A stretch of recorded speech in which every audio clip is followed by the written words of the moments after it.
Thing ring, do your thing! Think superhero cartoons in the 70s were all just Super Friends on repeat? Think again. Guess who?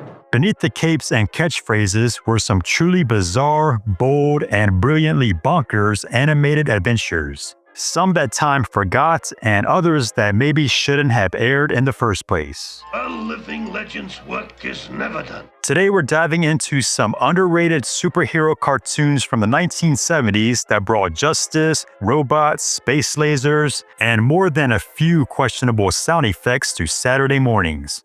Let's suit up. Quick, Dog Wonder, to the Falcon's lair. Yeah, off we go. Imagine Batman teamed up with Inspector Gadget's dog. That's Dynomutt Dog Wonder in a nutshell. Produced by Hanna-Barbera, the show followed the Blue Falcon, a straight-laced caped crusader, and his clumsy robotic canine sidekick Dynomutt, who could turn parts of his body into almost anything, usually at the worst possible moment. Think crime fighting with built-in malfunctions, grappling hooks that tangle, jet boosters that fizzle, extendable arms that do not cooperate. What a time for a malfunction. And one very exhausted Blue Falcon just trying to hold the operation together without losing his cool. The villains, classic Hanna-Barbera fare, over the top, punny, and weirdly fashionable. Names like the Gimmick, Fish Face, and Lowbrow wreaked havoc with gadgets only slightly more ridiculous than Dynomutt's. Goofy? Absolutely. But with fast-paced action, slapstick charm, and deadpan delivery from the Falcon, Dynomutt brought lovable chaos to the superhero genre, and later became a cult favorite thanks to reruns and a few Scooby-Doo crossovers. It may have been more bonk than bang, but it earned its place in the Saturday morning lineup with springs, sparks, and a lot of heart.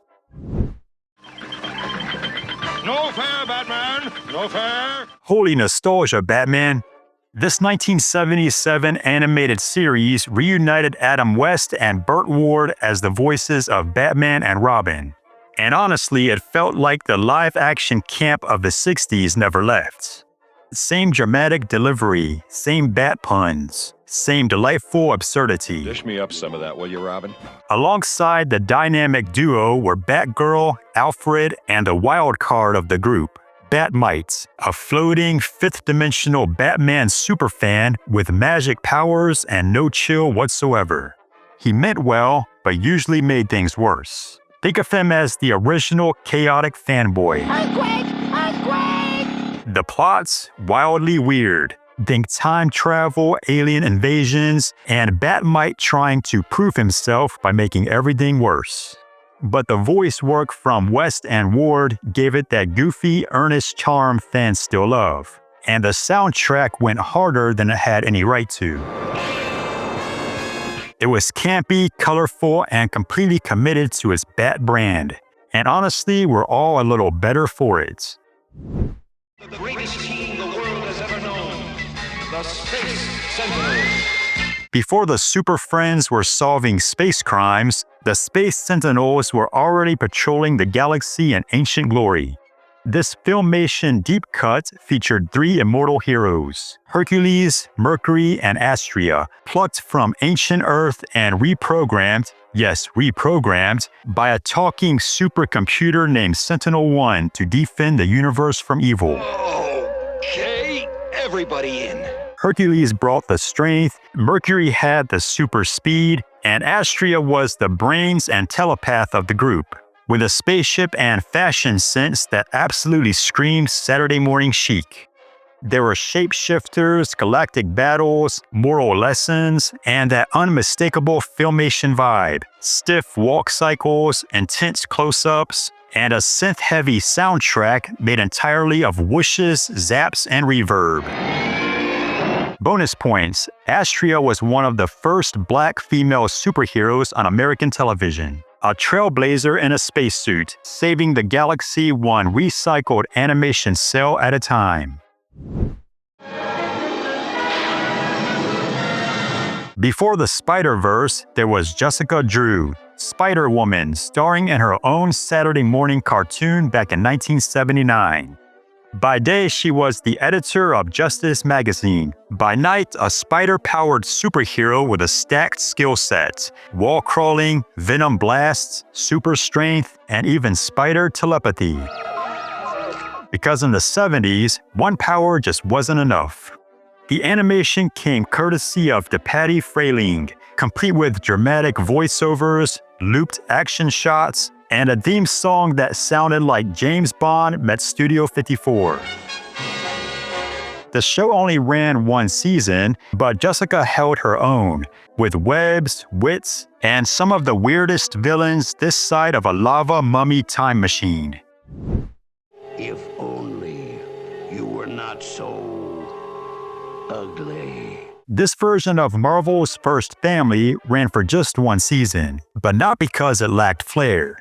The twist? The Human Torch was nowhere to be found. Instead, the team's fiery hothead was replaced with a chatty robot named Herbie, which stood for Humanoid Experimental Robot B-Type Integrated Electronics. Because of course it did. Even Magneto was more fun than you. Supposedly, the rights to Human Torch were tied up elsewhere. Some even say producers feared kids would try to set themselves on fire, because the 70s were wild. Despite the missing flame, this series gave us classic villains, cosmic drama, and one of the better animated versions of Reed, Sue, and Ben Grimm at the time. Can't let that creep run loose. We gotta clobber him. It may not be anyone's definitive Fantastic Four, but if you're talking underrated, this one deserves a seat at the Baxter Building table. Home of the Freedom Force. If you've ever wondered what would happen if Hercules, Sinbad, Merlin, Isis, and a samurai with a glowing sword teamed up, the Freedom Force had you covered. Part of the Tarzan and the Super 7 anthology, this Filmation miniseries crammed mythology, magic, and mayhem into 10-minute bursts of animated chaos. The animation was limited, the dialogue was dramatic, and the pacing was wild. But the sheer concept, pure Saturday morning gold. Where else could you watch a wizard, a demigod, and an ancient Egyptian goddess blast laser sorcerers together? It only ran for 5 episodes, but the Freedom Force packed more magic swords, time portals, and mythic mashups into those 5 than most shows managed in 50. Boy, I can't believe my own baby blues. Yes, this really happened. In 1979, Hanna-Barbera reimagined Ben Grimm, aka the Thing from the Fantastic Four, as a teenage boy named Benji Grimm who transformed into the Rocky superhero using 2 magic rings. No cosmic rays, no science accidents. Just ding ring, do your thing, and boom, instant orange rock monster. Hey, you big bag of rocks, let go! The show was part of Fred and Barney Meet the Thing, a crossover nobody asked for but somehow got made anyway. The Flintstones never actually met the Thing on screen, but hey, it looked great in TV Guide. Let's get this show on the road. The tone? Pure Saturday morning weirdness. Benji dealt with bullies, solved mysteries, and occasionally clobbered some bad guys, all while keeping his superpowers a secret from his high school crush. It only lasted 1 season, and even Marvel seems to pretend it never happened, but it's a fascinating slice of superhero history.